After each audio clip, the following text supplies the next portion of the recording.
In the heart of Rome, where trust is a fragile weapon and love is a forbidden battlefield, Cael rises higher than ever before.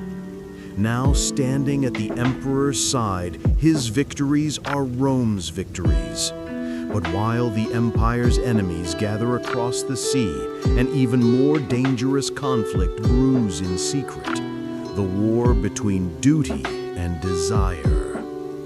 Stay with us, because what's about to unfold will change Cael's destiny forever.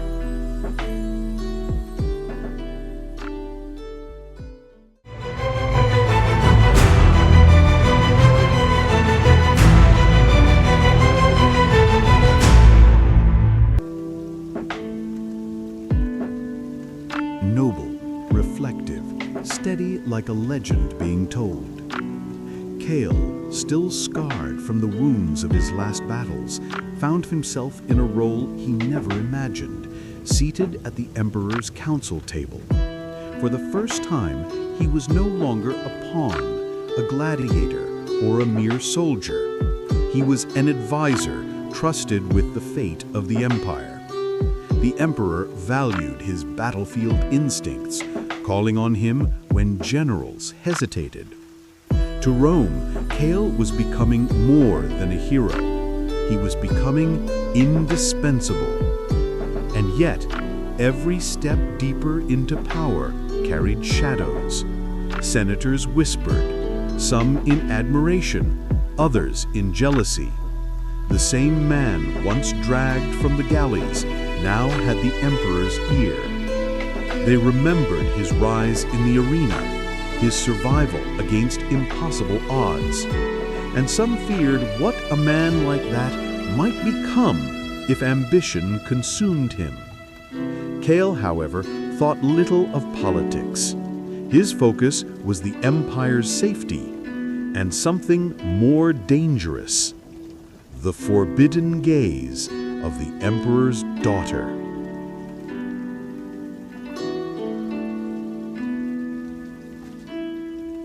Late into the nights, Cael would slip away from his quarters, his heart pounding with more fear than in battle.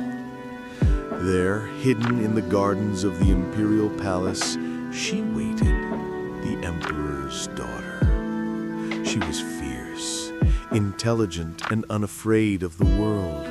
Their conversations began cautiously, stolen words between duties, but soon words turned into touches, and touches into passion. The emperor knew. How could he not?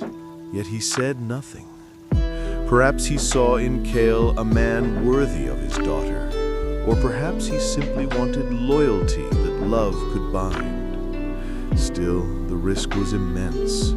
If the Senate discovered, both Cael and the princess could be undone.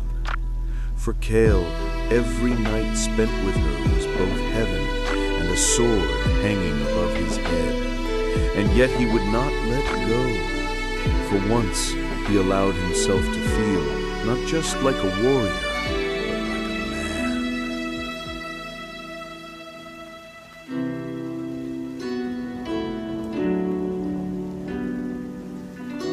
man. 2 years passed. Rome shifted, but Cael's place only grew stronger. Victories in small campaigns along the empire's borders bore his name. The emperor often presented him to foreign envoys as an example of Roman strength. In the barracks, soldiers whispered his name with reverence. In the streets, children played games pretending to be him. But glory carried weight. For 2 years, Cael balanced the trust of the emperor, the love of his daughter, and the envy of the Senate. He walked a razor's edge, each day knowing one misstep could plunge him into ruin. The emperor himself seemed to favor him more with time. Rome needs men like you, he once said, placing a hand on Cael's shoulder. not men who hide behind words. Those words ignited both pride and unease within Cael. Trust from the Emperor was a treasure, but also a chain.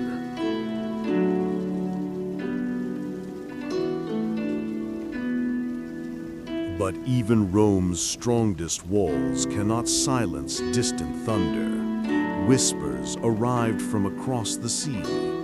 Carthage stirred. The empire's old enemy, scarred yet unbroken, had begun to rise again. Spies reported that Carthage gathered soldiers and mercenaries, their numbers swelling, their hearts burning with vengeance. The Senate dismissed the reports as exaggerated, but the emperor did not. He summoned Cael into his private chambers. Alone, beneath flickering torchlight, he spoke. "Carthage dares again. I trust no one else to answer them. You will go. You will remind them why Rome is eternal." Cael bowed his head, though his heart thundered. This was no border skirmish. This was war, and Rome was handing it to him.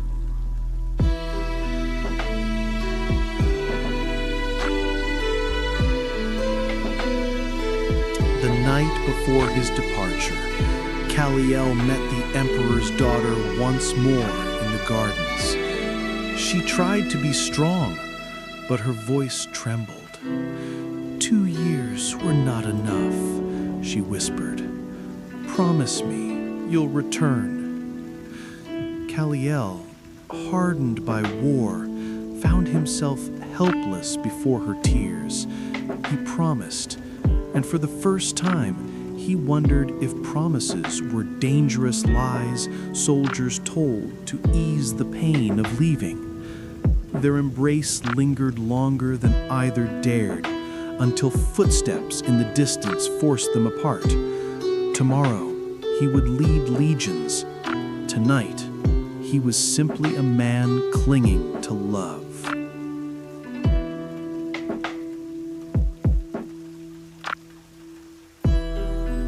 At dawn, Cael rode at the head of his legions. Tens of thousands marched behind him, the iron thunder of Rome moving as one. The people of Rome cheered as the army left the city, lauding their champion. Yet Cael knew war was not glory. War was blood, cries, and ashes. The voyage across the sea was long, but the men's spirits burned bright under his command. When they landed near Carthaginian shores, scouts brought news of massive enemy camps, banners rising like a forest of vengeance. Carthage had indeed returned. Standing before his soldiers, Cael raised his sword high. Rome's enemies rise again, but Rome will not bow. Today, we write history. The roar that followed shook the skies.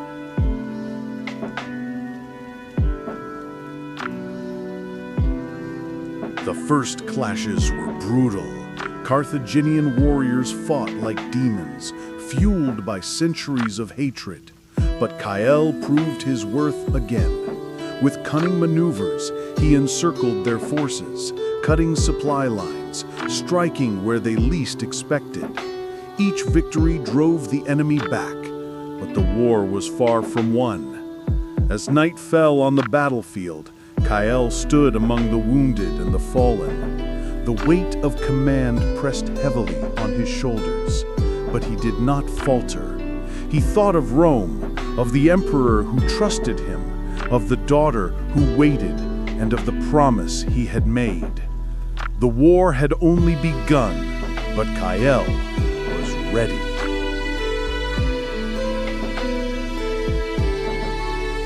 Cael's destiny is only beginning. Betrayal, love, and war are colliding in ways Rome has never seen before. Don't miss what comes next. Subscribe now and stand with Cael as his legend unfolds.